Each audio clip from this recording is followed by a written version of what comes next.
Thank you, Jane. We're really looking forward to your session at the 27th EMCC Global Conference, and I know your session is on the 13th of May. Very excited about that.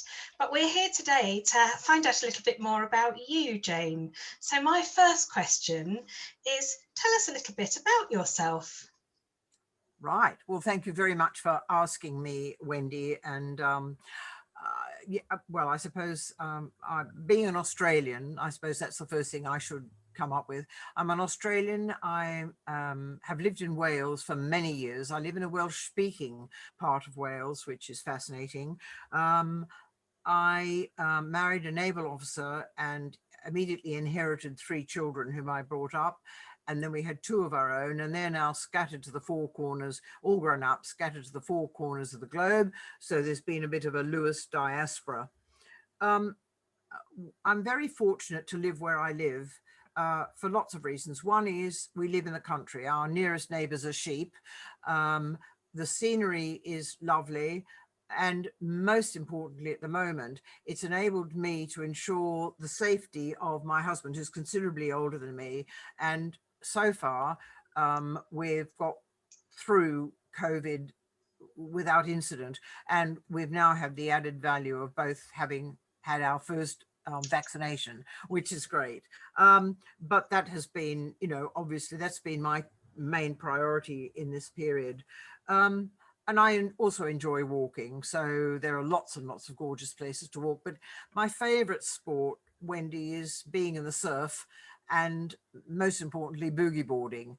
Normally at this time of the year, I'm preparing to go home for a month. And unfortunately, of course, I can't, and I won't be going for maybe a year. So I'm having to, to make certain that I keep myself upbeat and positive, and not sort of,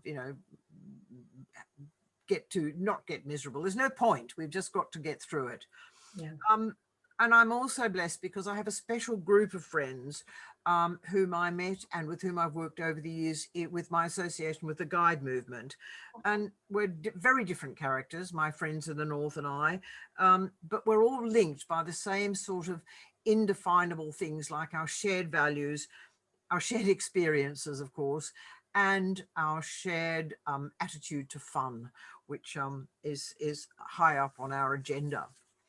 So thank you, Jane. That was a really good insight into your life and your loves and your hobbies. So thank you. Now I'd like to ask you a little bit about your career. How did you get to the here and now? That's how much time. My answer is, how much time have you got, Wendy? Because I haven't had a defined career path as such. I started off as a volunteer, a local volunteer. I was asked to take on a role with the guides in Carmarthenshire, which is a rural county, more sheep than people. And I'd been a guide in Australia for some time, but I'd had nothing to do with that, with the movement, ever since. But I was asked to take on this role, which I did. I enjoyed it. And by a series of sort of strange happenings, I ended up as the association's national advisor for program and training development. And that happened in a curious way because at that time, the head honcho of the guides was a woman from Zimbabwe. And when she met me at a council meeting and heard I was Australian, she took my arm firmly and said, "We colonials must stick together." And that was that. And so I became the National Advisor for Program and Training Development, which posed many challenges, but it also opened many doors. So through that experience, I worked for and gained my adult learners accreditation, teaching, working with adults in the workplace, but in the voluntary sector. And then the last thing I did with the University of North London was actually not in North London. It was in the south of Italy, in the regions of Calabria and Basilicata, very remote, very rural, and very macho. A lot of well, I say corruption, but it was really, really hard for women. And these women all had degrees. and they were highly educated, but they were totally either unemployed or underemployed. So we went down and ran some programs, and I did the learning facilitation. Again, it went on for 3 years, but I didn't go out there for 3 years. And they had this mantra, which was torniamo a lavorare dove siamo nate. In other words, let's go back to work where we were born. And that's how we worked, and they helped them develop business advice centres, ecotourism. A group of them went to Ireland and learnt what Irish bed and breakfasts were like, and came back and set up their own bed and breakfast. And in fact, I used them when I went on a trip later on.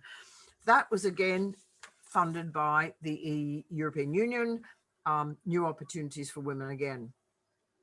So Jane, it's a really fascinating career, and you know, how you've contributed so much, you know, across so many countries, and just really exciting projects. And you know, you say that they've opened doors for you, but actually it sounds like you've opened doors for very many people. So I just want to ask you now, and I suspect you were about to go on and tell me, how does this bring you to mentoring and coaching? That's a really great question, because when I was preparing for this stint today, I thought, so when did I actually, you know, call mentoring, because I know that's what we'd been doing. And it was really, I think, my last stint in London was with the London Guildhall University, who had some EU Objective 2 funding to examine with some people from the workplace. It was a work-based approach. What are the competencies required for an effective change facilitator in the workplace? And in the course of that, and this is where I had my mentoring epiphany, if you like, I met Eric Parslow. And I just learned so much from Eric. I was so fortunate that he was my supervisor in those early days. And I just loved his approach, because, of course, he'd had a career in the world of work, in business. And so he understood exactly what, you know, these people who were not academics, they were managers and all sorts of other things, administrators of various sorts. So he had a great understanding of their situation. And even now, when I'm running programs, workplace programs, I still use a lot of Eric's materials, you know, little checklists that are just so on the button, you know, not too much waffle, very pragmatic, you know, what are the things my organization needs to do, etc. Will I make a reasonable coach mentor? Will I make a reasonable, you know, mentee, sort of thing? So his approach, it was invaluable to me. And about at the same time, I first then came up, and I can't just remember the timing, but I also met the two Davids, David Megginson and David Clutterbuck. And they were obviously in the vanguard and working hard they could see the trends, what was happening. And they wanted to, I think, professionalize what mentoring was, you know, and to say, okay, you don't just go and say, oh, well, I'm mentoring this young person. You know, you can be a mentor, but there's a route to demonstrating your competence as a mentor. And so I actually got my accreditation through the old OCR mentoring certificate or something, but that just sort of, you know, converted me and convinced me that if I was going to be training people to become coach mentors, I had to be structured. It had to be structured. They had to know what they were aiming to do, etc. And in those days, the EMCC was just called EMC, because we all talked about mentoring, and all coaching was something that sports people do. But again, David, I hate complimenting David, but you know, he's always there. You know, he was in the vanguard, and we could see how really we have to look at coaching and mentoring. And in the workplace, I am very happy to use the phrase coach mentor, because if you're working with a new entrant, a non-traditional entrant to the workplace, there's no doubt that you start off by coaching that person with some short-term targets. And a good example is to get an apprentice to learn. He might have come from a family of 3 generations of worklessness. So what you want to do is ensure that he knows what it means, what he has to do to get to work on time consistently. And from there, when he's achieved that short-term goal, you then move into the mentoring, the more transformative, helping him change his beliefs about himself, his attitudes and values, and so on and so forth. And that's why I'm perfectly happy, and it makes perfect sense to me to use the phrase coach mentor. And I don't really, I get a bit bored by, you know, these semantic discussions. Am I coaching? Am I mentoring? But so that was really where the mentoring started. And from there, I moved out of London. I did a lot of programs in London for the police, the Islington Housing, various organizations. But by this time, youth unemployment was really the big thing.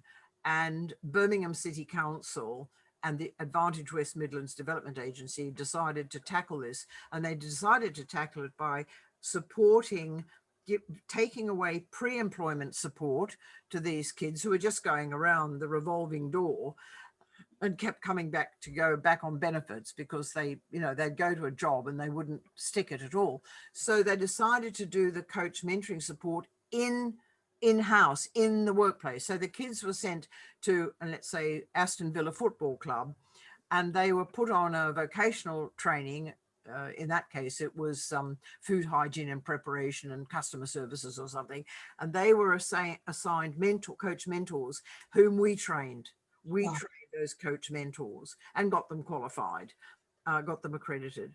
And so that they, you know, that was incredibly successful. I mean, doesn't take rocket science, does it? But it really worked. And the, you know, down the track evaluation showed that the retention into employment was higher than the national average because of this simple thing: give the kids the support when they're in work rather than before they get into work. Yes. So from that, we did about 8 programs, all in all, in the whole of the West Midlands, and then we also went to Sweden because the Stockholm City Council wanted to help their Syrian refugees, of whom they took in a generous number, really generous number. And they wanted, you know, they got them set up with schools for the kids, Swedish lessons, all the housing, all that sort of thing. And then they said, oh, how about, you know, going back to work? So again, we trained people who worked for various agencies in Stockholm, like Stockholm Water, Stockholm Parking, Stockholm Docks Board, etc., etc.